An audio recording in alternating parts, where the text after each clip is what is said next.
Welcome to the Rat Race to 5 podcast, where we discuss money, mindset, real estate investing, and ways to achieve financial independence. Whether you are a rookie or a veteran needing new ideas for investing or creating side hustles, you're in the right place. Here to challenge you to think out of the box, your hosts, Felipe Mejia and Diego Corzo. Ashley, welcome to Rat Race to 5 podcast. I'm personally super excited to have you. I've been following you on Instagram for a little while, watching what you're doing, and you're super cool. I'm not even going to ruin it for everyone. I'm going to allow you to do this. So Ashley, would you mind introducing yourself, who you are, what you do in real estate, where's your portfolio at? Tell us everything right off the jump. Yeah, awesome. First off, thank you for having me. Really excited to be here. I've learned a lot from you over the time that I've been investing, so excited to be here. But my name is Ashley Gallacher. I am born and raised in Seattle, Washington. That's where I live now. Currently, my husband and I, we have 2 children, a 2-year-old daughter and a 5-year-old son. And my background is in corporate finance. So up until November of last year, I was working in the corporate world. I worked in the aerospace industry as well as the tech industry. And then last year, I took the jump to go leave my W-2 job and do real estate investing full time. And so our current portfolio, we have 5 single family homes, and those are 3 in state in Seattle, kind of the Seattle market. And then we have 2 in Milwaukee. And pretty exciting, we have a 20-unit multifamily development project going on. And I'm also working on getting a short-term rental up and running. Wow. Okay. Well, I don't even know where to start. That's a lot of hats, Ashley. That is a lot of hats. Yeah, and I forgot to mention, I self-manage all of our rentals, even the ones that are out of state. You self-manage everything. Yeah. Oh, this is going to be a great podcast. I'm super excited. Okay, so let's get started first on so now everyone knows 30,000 foot view of what you got developments going on. You're looking for to do, is it Airbnb probably or Yeah, most likely Airbnb. Okay, awesome. So, all right. So we kind of got a numbers game there. Let's say by the end of this year or by the end of the development, how many doors are you going to have? By the end of the development, we will have 22 doors. And how long have you been investing? We started getting serious in June of 2019. Wow. So not that long. That is impressive. Good for you. Good for you. Okay, so let's get started, Ashley. Who is Ashley? Take us back to middle school and high school. What clique were you a part of? Like, were you the cool kid? Were you a band? Were you gymnastics? What clique are you from? I would like to say I was from the cool clique. I had a lot of friends in high school and junior high school. I feel like I'm a very social person, so I always gravitated to like the big crowds and, the people that were kind of in the know and like to have fun. Yeah, I wasn't. I was not part of the cool kids. I was okay. Awkward. You are now. I'm now a cool kid. I had to get into real estate to be a cool kid. That's funny. All right, so walk us through high school. What led to the career you took? How did you decide to get through there? We really want to inspire others that don't necessarily look like the typical real estate investor to be able to connect with us, right?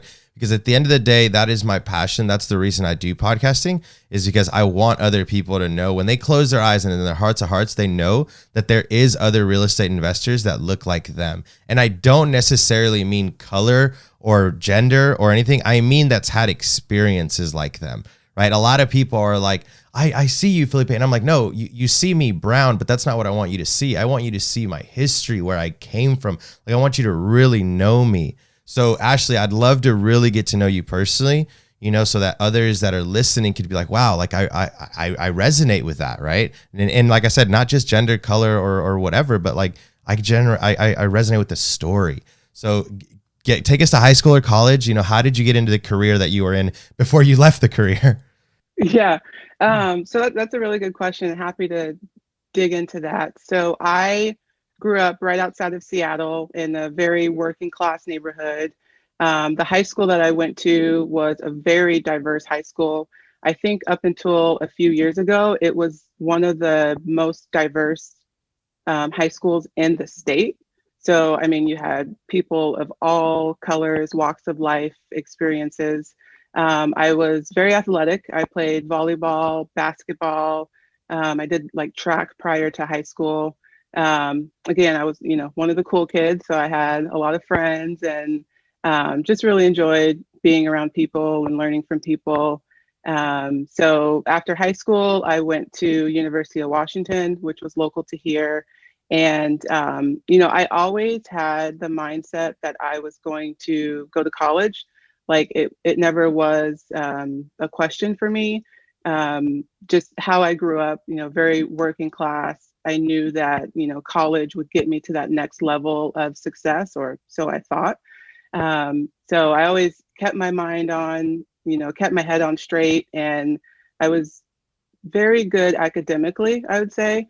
And I can't say that there was anything that like necessarily pushed me towards that. My older brother, he was also very smart in academics, so he probably had an influence on me. My parents, they were really great. They pushed me to do good in school. They were very supportive. They were very working class themselves. My dad, he had a very hands-on industrial job. My mom, she worked many different jobs, but during my career, she worked as an administrative assistant at an aerospace company. So yeah, when I got to college, I went into college knowing that I wanted to be in business because I associated business or finance with being successful, and I knew that I could get good jobs after I graduated college if I had a business degree. And so, through college, I worked for the women's basketball team there. So that was a very fun experience. I got to travel the country with them on their away games, home games. We were there. While I was there, we went to a few NCAA tournaments. So that was really fun. It was a great experience. So that was kind of my job throughout college. I actually got paid to do that, believe it or not. Wow. Okay. Yeah, so it was really fun. And then, scholarships also helped me get through college. My parents did not put me through college. Like they simply couldn't afford it, right? So I had to figure out ways on my own. So that included, working and applying for scholarships and looking for grants. So 2 years into college, applied to the business school and got in. And we had a minority focused organization on campus that kind of helped individuals get into the schools that they wanted to. So I'd say that played a huge part in me getting into the business school because I was the first one in my immediate family to, go to a 4-year college and get a business degree. So that whole application process, like writing the essays, understanding what they were looking for, that was somewhat new to me. So that organization on campus really kind of helped guide me through that process. And so after college or after graduating, with a finance business degree, I kind of just started applying for all the jobs that interested me that had a finance focus. And I landed at the Boeing company, which is, one of the largest aerospace companies. And I stayed there it was probably 5 years. I stayed there and worked in corporate finance on some of the different airplane programs. After that, I went to one of their suppliers, and then I decided that aerospace wasn't for me. And so I went into the tech industry and still within corporate finance. And, I spent a few years at the tech industry company, and coronavirus hit. Things, changed, especially here in Seattle. I found myself going into the office every day. And then all of a sudden overnight, I was trying to work from home with my 2 young kids. And I was just like, this isn't going to work. Like, I need to figure something out. And my husband, he works outside of the home. His job is very hands-on. He can't work from home. So, it was me trying to sacrifice my time and be with my kids and try to get my job done. And at that point, we were already into real estate and, knew that we wanted to advance what we were doing. And I, made a decision. I was like, this paycheck, this salary that I get is great, but I know enough about real estate that if I took the chance on myself and took the plunge to leave this corporate job, this very cushioned job, and I applied myself to real estate, that I could easily, replace my salary within a certain time frame. So you seem really motivated, very driven. You said at this point you had already started real estate. So let's get into that a little bit. Let's backtrack. How did you get started in real estate? How did you find real estate while W-2 and kids? I mean, how did you find real estate in the mix of all that? You said you have 2 young kids. Yeah, so in June 2019, my husband and I, we had a conversation. We had already owned one rental property at that point, and it was kind of something we fell into. It was the house that my husband owned when we met. And so we kind of, just held on to it and kept it as a rental. And after a few years, we realized all of the benefits that it was providing for us, the cash flow. Up until that point, we hadn't had any tenant issues or anything. So we're like, hey, let's do this some more. Like, we have some capital that we can deploy. And that's when I started reading books, listening to podcasts, and just got engulfed with everything real estate. Like, I started to kind of get obsessed with it, to be honest. And we started talking to my brother, who has good friends that are actually doing development and have finished some development. And so long story short, we decided that, hey, our friends are doing this. We can do this too.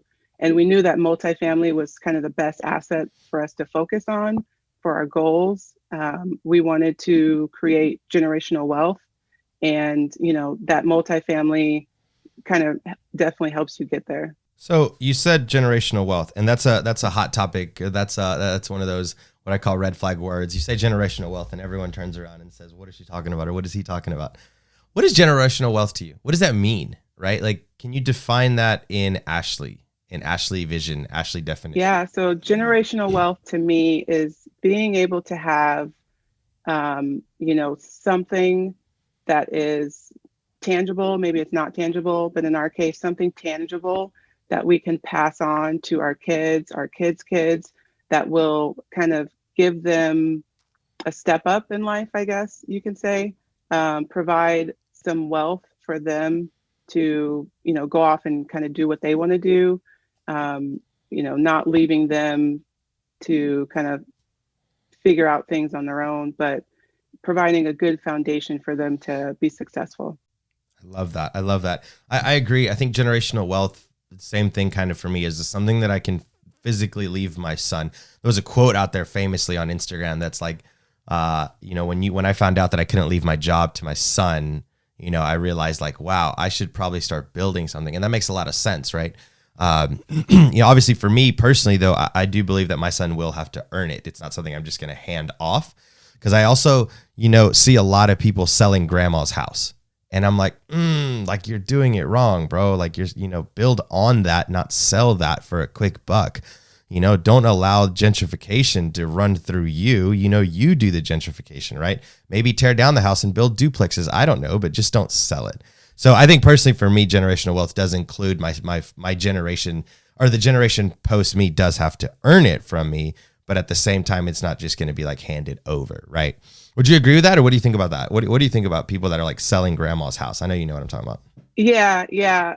I think that, there's lots of, different issues around that, but I feel, doing that, keeping that within the family is very, very important. And I kind of have a similar situation in that family, or in my family. My dad has property from his uncle that he is holding on to, and he hopes to use it for, like, his grandchildren's college education, and that's that would be a very good gift to them. They still have to get into college, earn their degree, do the hard work, but that aspect of them trying to figure out, oh, how am I going to pay for college? All the stresses around that. Like, they may not have to go out and take out $200,000 in debt just to go to college, get a degree, and be successful in their own terms. I love that. So let's talk about, you said you had 2 young kids and that you were working your W-2 job at home with 2 young kids. Oh my gosh, there's probably going to be hundreds of people listening to this are going to say, yeah, I definitely know what Ashley is feeling. So talk us through what that felt like, and how does it work being at home trying to do a job with two kids, and how that motivated you to go all in with real estate. And I'll start a little bit with how I feel like a lot of times people maybe go one of two routes, right? They either like, screw this job, I hate it, and then they just start going downhill, right? Versus you, who said, no, I'm going to try to do something better so that I can give them maybe the time that they deserve. So talk to us about that. How did that feel like being at home with two young kids with a W-2 job? Yeah, I would say chaos to begin with. It was pure chaos. Yeah. And at the time, my daughter was 1.5 and my son was almost 5. So they were, on the young side. My daughter was very dependent on me. I had a corporate finance job, which was very deliverable driven and schedule driven. So there were many nights where I found myself trying to send stuff off to my CFO at like 2:30 in the morning. And I hadn't been to sleep yet, but that's like the only time that I could actually physically work on things without 1,000 distractions. And so, after weeks of doing that, actually months of doing that, it just got to be too much. And I was like, there's got to be a better way. And at that point, we had already knew that we were going to do our small multifamily development project. So I kind of had that in the back of my mind. Like, we have this great opportunity coming up that is going to take a lot of my time. So, me trying to pretty much stress myself out over the situation of working with two young kids, like it just wasn't worth it. And there were a lot of times where I was finding myself just, plopping my kids in front of the TV. And that's not how I wanted to parent, at least not for, 5 hours at a time. So, I made some really deep self-reflections, and I loved my job. I really did like it, but just the time that it took away from my children, especially given what was going on in the world, I knew I had to make some changes. Yeah, I couldn't agree more. I have a 3-year-old, and so a lot of people know that my goal was to be a police officer, and like that's what I wanted to do. I couldn't wait to be a police officer. And now that the pandemic hit and like everything happened, and then I'm in real estate, and then I have the time freedom and I choose what I want to do in the morning. Now I'm not sitting on a Rolls Royce or a Ferrari in my garage neither, but I do have financial independence, and I'm at a pretty stable position. Thank God. I do realize the time that a W-2 job takes. And a lot of people are like, oh, it's 9 to 5. And it's like, no, friend, it's more like 7 to 7. You got to wake up. You can't, you're not seeing your kids in the morning, but rushing them out the door to get in the daycare. You come back home, you're stressed out. You're not giving them 100% either. And you're definitely not giving your goals 100%.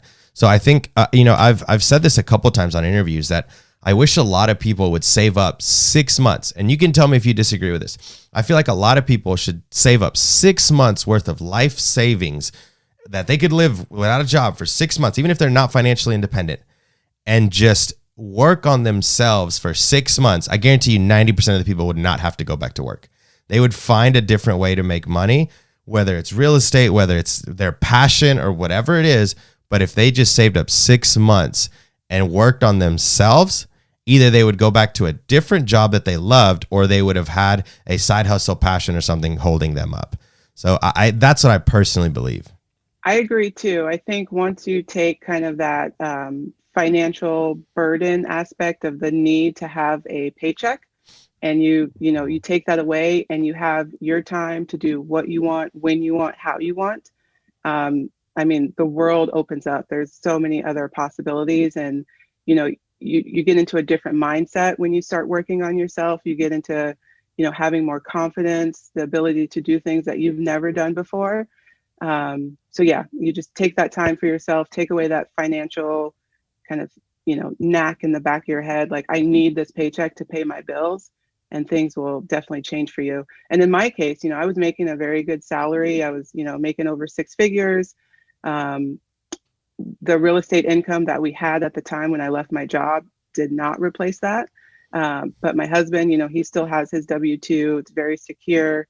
And, I had to say to myself, I'm walking away from a lot of money that I worked hard to get. Is this worth it? Is this freedom, this time freedom that I'm going to create for myself worth it? being able to spend more time with my kids, is that worth it? And at the end of the day, it was absolutely worth it. I love that. I love that answer. Okay, before we get into the big picture real estate, because I know a lot of people are itching to know about the development and how like all that worked out, and we'll deep dive into that if that's okay with you. I do want to ask you one more question. How did your husband feel about you quitting, going all in towards real estate, and then, him continuing to work to help you through that? Because I'm sure having a W-2 job in the marriage helps when getting loans and stuff, and we can talk about that.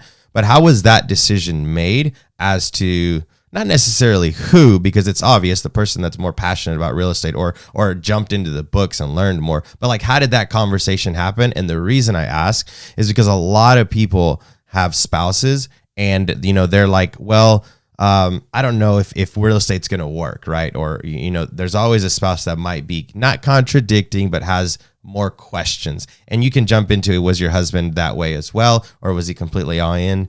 I mean, let us know. Yeah, so my husband in June of 2019, he was actually the one that suggested we start investing more in real estate. Oh, cool. He liked the idea of, what it was doing for us. So when it came down to deciding, me leaving my W-2 job and him continuing to work and, support our family, he was very supportive of it. Overall, we decided that it would be a better move for our family because I'd be able to focus on the kids more and do real estate at the same time. And if I was working my W-2 job and to do that, it'd be chaos around here the entire time. It wouldn't be good for him either. So he was definitely on board with that. And it also relieved some pressure on him. If I'm at home, able to spend more time with the kids, he can focus on his career a little bit more. So he was very supportive of it. And I'm the one that does pretty much everything for our business. And he, I'll fill him in kind of on what's going on, but he's not as active as I am. Interesting. I love that. I find that to be true. I won't speak on who, but I have a really good friend where she's the heavy investor and her husband's just like, oh, so we got another property today. Great. Like he's completely hands off and doesn't even know what's going on. But their marriage works that way, and they're really, really happy in that regard, where she gets to do what she loves to do in real estate. He loves to do what he does in his job, and it just works. But I do know a lot of couples that are like kind of not that way, where they're like, well, I don't know if I want to invest in real estate. And the wife or the husband is like, no, I really think we should do this. Obviously, it seems like you didn't have that issue, but I do find that a lot of times the best answer when you do have a spouse that maybe doesn't understand real estate, then it becomes your job to show them the numbers and how it works. And I think that's really important in a business relationship as well as a marriage, to be able, if you can't explain it to your business partner or spouse, then maybe you don't understand it as much yourself to jump in. But if you can paint a clear picture to your significant other, then maybe you have a good grasp on it. Would you agree with that? I would agree with that, definitely. And also being able to explain it to your partner and get them on board, you have to be able to communicate it to them in a certain way, kind of speak their language. Maybe your spouse isn't into charts and graphs and Excel files. So you presenting all that to them, may not be the best way. Maybe you need to spin it in a way that resonates with them. I agree 100%. It's funny you say that. Sorry, I didn't mean to cut you off. My business partners laugh because I do my deals something like this. I'm like, I need A to purchase this property, and the mortgage is this, and some expenses here, and it looks like I'm going to cash flow this. Great. Sounds like a good deal. Let's get it. No questions asked. Like analysis paralysis. I don't even analyze. Like a lot of people are like, Felipe, can you send me how you do analysis? And I'm like, yeah, hold on. Let me take a picture of my pad. We're in the middle of one of our LLCs is in the middle of taking over a 16 unit. And typically I either like single family homes or like large. So I don't like the middle because like it's hard to make enough money to pay for anyone to do work, but it's not enough money to hire a full-time anyway. So there's a little complication there, but we were on a meeting last night and the Excel sheet came up and oh my God, I was like freaking out. I'm like, I don't know how to read this, guys. Oh my God. Anxiety, Ashley. I'm sitting there like, oh my God, they're going to ask you a question and I don't know what I'm going to say, but they're my business partner. So it's really fun. And they know that I like suck at Excel sheets, and they have graphs and codes and they have like all this algorithms and junk. And I'm like, all right, what's the cash flow? All right, I'm going to make that much. Great. What's the exit strategy in 5 to 6 years? Great. We're going to 1031. Awesome. What is the interest rate? This is okay. Great. All right. How much do you need? Like, that's all I need to know. They're talking about, like, anyways, it's super funny. So getting over to now real estate, everyone's probably going to want to know, how are you developing in, what is it, 3 years that you've been in real estate? Walk us through how you got. Does that still shock you before we get into that? Like, saying that out loud, does that shock you? Yeah, it does. And we actually just printed off all of the plans, like the actual plans from the different designers. That's and awesome. So seeing those, it was like, oh, this is real. Like, this is happening. That's so crazy. All right, so I'm going to chop it up for everyone. Let's start from the beginning. Let's start with idea and then financing. So where did the idea come from? How did that come to mind? And then how did you like accept the reality? Okay, we're gonna get a little deep here, and you can tell me if you're uncomfortable. Personally, I sometimes feel that I don't deserve it. I don't know if that's too much, but sometimes I feel like I don't deserve real estate or financial freedom or money, even just because of the way we grew up, right? Like, I didn't have a lot growing up. Can you talk about a little bit about the mental of that? Or were you like, yeah, nope, I'm good. Like, I deserve all of this. And that's okay. Like, hell, that's fine. But for me, that's really hard to sometimes accept. And I know a lot of our listeners will probably be the same way. Like, oh, I just want one single family home. Like, I'll never be able to develop. So if you could talk a little bit about the mindset part of it, and the idea and all that, and then we'll get financing next. Yeah, so the mindset part of it, it definitely came down to seeing other people doing it, other people that looked like me, other people that did not look like me, but just seeing other people be successful within it. And then in my mind, I'm thinking, if they can do it, then I can do it too. Like, it may not be easy, but it's something that I can walk through the steps, figure out, and be successful in. So I think just, right off the back, having like a confidence mindset will definitely set you up to, do these things that may seem really outlandish or like extremely complicated, and just, buckling down and focusing on them. Yeah, I think, like I said, for me, I would the mindset portion of it sometimes does get me. And maybe that's why I do a lot of partnerships. Like, I'm really big on partnerships. I'm like, leverage someone else's strengths against your weaknesses and vice versa. And you guys are going to be super successful. So let's talk about that part before we get to financing. Or is there any partners in this deal? If so, how'd you find them? And how did all that work out? The pitch, the whole bit. Yeah. So just to kind of back up. So in June of 2019, when we started talking about investing in real estate more intensely, my brother had friends that were actually doing this. And by friends, I mean like best friends. They were working on an 11-unit development at the time when we were conversating with them. And it's funny because one of the partners that was doing the other development, I'd see him often, and he'd be talking to me about this and what they were doing. And, he was like, yeah, we just bought a property over here. We just not bought another property over here. And in my mind, I'm like, you must be a millionaire. Like, where are you getting all this money? Like, what? He grew up in the same neighborhood that I grew up, and I just couldn't get my head around, what he was doing and how it was possible. And this was before I started educating myself more on real estate and the different strategies. So yeah, we had some friends that were doing it, and they wanted to get other people involved in it because they knew the wealth and the opportunities that it could bring. So we had conversations with them, and they told us that, if we wanted to pursue this, that they would kind of help guide us through the process and help us learn from their mistakes, because they jumped into it on their own, and, they made several mistakes that they learned from and kind of figured out a process that worked for them. So it sounds like surrounding yourself with people that are doing what you're doing is key there, because you're literally seeing someone that came from your backyard, if you will. And, you're like, wow, if they can do it, why can't I? It's the power of surrounding yourself with who who you are and surrounding yourself with those that you want to be like. Does that sound about right? Exactly. Yeah. Surrounding yourself with people that have the same mindset, that are doing things that you want to do, can bring positivity into your life, and yeah, just being an example of what you want to do, surrounding yourself. I agree with that 100%. Okay, so let's jump into it. How did you finance the deal? How many partners?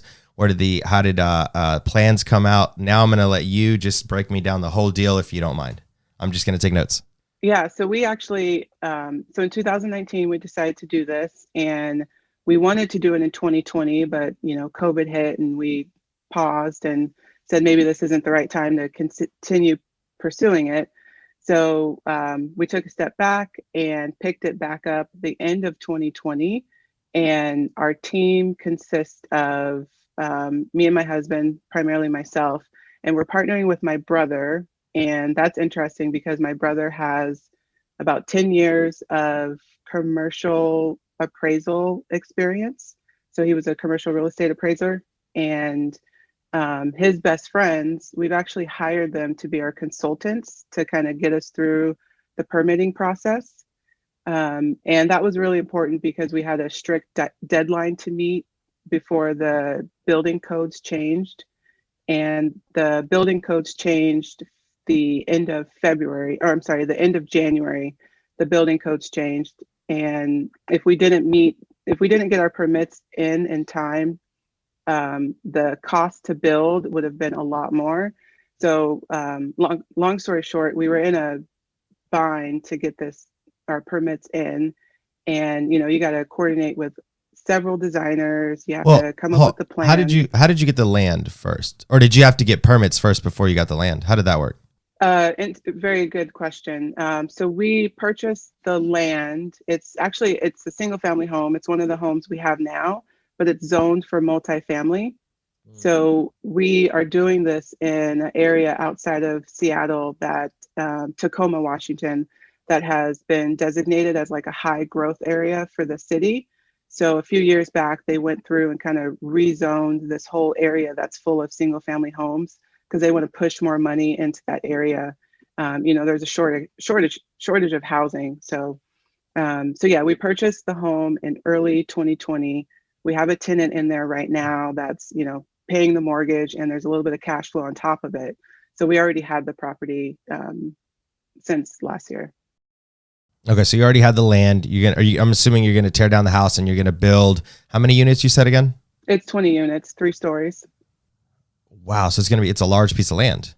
It's not that large. So the apartments, they're going to be like a mix of 1 bedrooms and maybe some 2 bedrooms, but they're not large. They're more like efficiency. How did you find out that you could do this? Yeah, good question. So first of all, our friends that are doing it, they kind of talked into our ear. And then I took it upon myself to do some more research and kind of get more comfortable with the idea. And I learned a lot of the possibility of how it could happen through the county's website, the city's website. So just going to like their development planning website and looking through all the zoning codes and doing research that way. Nice. Good for you. It's the circle that you're in. I mean, that's definitely how we do this. I don't disagree with that at all. I think that's awesome. Okay, great. So you're going to tear a house down. You're going to build on it. You were in the middle of getting permits and trying to figure that out before they change the code. What happens next? So we actually just submitted our permits the end of January. Nice. So our permits have been in with the city for 2 weeks now. And right now we are focusing on getting our financing together and making sure we have, a well put together package to present to different lenders. There were a lot of upfront costs that we had to put into this just to get to the permitting stage. And a lot of that we financed personal finances and a HELOC. So my husband and I, we purchased the property. We just did like a conventional 20% down on the mortgage. And then everything after that, me and my husband and my brother and his family, we are 50% on. So we're splitting all the costs 50-50. So yeah, right now we are working on getting our financing together and making sure we're ready to go once the plans are actually approved by the city. Nice. That's amazing. That's an amazing start. So once the city does everything, you'll be able to get started. You're going to find financing through just a local bank or something of that regard. And you're going to submit your plans and then start building. What's the numbers look like? I'm sure you've crunched the numbers because like I said, I would have probably done it on a paper pad there. I would have drew out the houses and be like, this box gives me this much. What do the numbers look like for this unit? Best case scenario once, keys are handed over. Yeah. So the way the financing will work, it's very similar to a BRRRR. Like it's instead of buying, you're pretty much building. So we will build using a construction loan, and that we're thinking that the build is going to be about $3 million, maybe a little shy of $3 million for the total construction. And then at the end of the day, once the construction's done and the unit is fully leased up, 100% occupancy, we will go ahead and try to get into more long-term financing for commercial property. And through that, we're hoping we can get to a $4 million evaluation or appraisal. And that's really good because we have the consultants that are working with us. They've been instrumental in kind of helping us understand that. They're pretty much going through something similar themselves right now. So yeah, we're looking at about a $4 million value at the end of the day once it's fully occupied, and when we go into long-term financing, and looking at about a $3 million build. Nice. Okay, that's super exciting to hear. What's what is the so you're going to refinance, you're keeping the property as well, or are you going to do anything with it after a couple of years? What's the goal post, you've had it, you've refinanced, what's the goal for it long term? So right now the goal is definitely to hold on to it for at least 5 years, I would say, probably more. One aspect of this is the area that we're doing it in. There are incentives to build affordable housing or attainable housing. So there will be a affordable, attainable housing aspect to it. I believe it's 20% of the units have to be designated for affordable housing. And through that, we will get a 10-year or 8-year property tax exemption. So that's really attractive to us. Yeah. So we'll still have to pay property taxes on the land, but not on the actual building that's on it. Okay. Talk a little bit more about that, because I don't think people understand what you just said. Getting a tax break from the city is huge. Tell me a little bit more about that. Let's dig into that. Yeah. So there are, there's tons of tax related incentives to invest in real estate. And for us, we found this opportunity to get into affordable housing. The city is really pushing to get more affordable units in and up and operating. So they're offering a 10 to 8-year tax exemption, property tax exemption. And how that will play out for us is, we're taking a single family home right now that we're, paying all the property taxes on. We'll demolish the home. The land will still be there, obviously, but we'll build on top of that and create this, $4 million building. And at the end of the day, once we get approved from the city, we won't have to pay the property taxes on the actual building for 10 to 8 years. But we'll still pay the property taxes on the land, which will be minimal compared to what we would be paying. Yeah, good for you, hustler. I love that. That's a great strategy. It's going to keep your cash flow really high for definitely that long time. And you'll definitely get a bunch of equity on that property. And, at that 8-10 year mark, you can, circle back, loop around if you want to 1031 exchange it into something bigger, or if you're going to do more of these. So I think that is awesome. What a great strategy.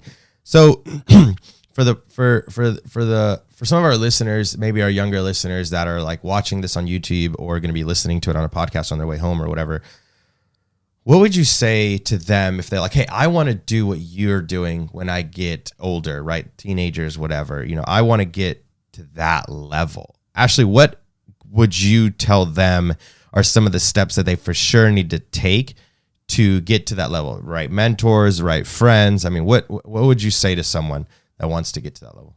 Yeah, I would first start out by educating yourself, just getting familiar with the most basic terms like, ARV, um, getting familiar with the different type of lending types. There's so many strategies out there. I don't think you need to know every single one of them, but you just got to get familiar with the basics and know the language. I know when I first started out listening to podcasts, there were like terms that I would hear and I wouldn't know what they were at all. I would just go Google them, figure them out. And then the more you start to listen, the more it just clicks with you, right? Reading books, I am a big fan of podcasts, but I think books are very good as well. Um, and networking. I think networking was really, really huge for me. Just getting out there, asking people questions, seeing if they can pick your brain. YouTube videos. I'm really big on Instagram, and I love just what I learned from Instagram. Just through people's posts, their stories. There were so many different things I learned from going that route, and just having the confidence to know, or building the confidence within yourself to know that you can do it and to know that you can be successful with whatever you want to do, whether it's, house hacking, you want to build multifamily, you want to build a single family house, you just want to do buy and holds, you want to do burrs. Just, go into it knowing that, okay, this is what I'm going to do. There will probably be some issues. That's fine. Just move on from those issues, learn from those issues, and at the end of the day, know that it will all work out. I love that. I love that. It's just grinding through it. I think most people are more scared of the unknown than they are of anything else. It's just not knowing that next step. But I always tell people, just get to the next step. Don't worry about the third or fourth or fifth step. Just get to the very next step, and then we're going to go from there. Yeah. And then, it definitely can seem very intimidating and daunting. But truthfully, once you get through that first, hiccup or that first experience, you're going to look back and say, wow, that was a piece of cake. Yeah, I agree with that 100%. Wow. There's just so much in that process. One of the last questions that I did have for you, I want to respect your time before we wrap this up, but what does self-managing look like for you, and why are you going to pass it on eventually? Have you set up great systems? What does that look like for you? I know you at the beginning, you said you do self-manage. Yeah, so self-managing for me is fairly simple, honestly, with the systems that I've set up. I use a property management software. I use avail.co. And I really like that because, they can submit their maintenance tickets. I can communicate with the tenant through the software. Rent collection is online. There's various reports that I can run. For my local properties, I'm a little more hands-on than the ones that we have out of state, obviously because I'm not physically there. But our properties are pretty self-sufficient.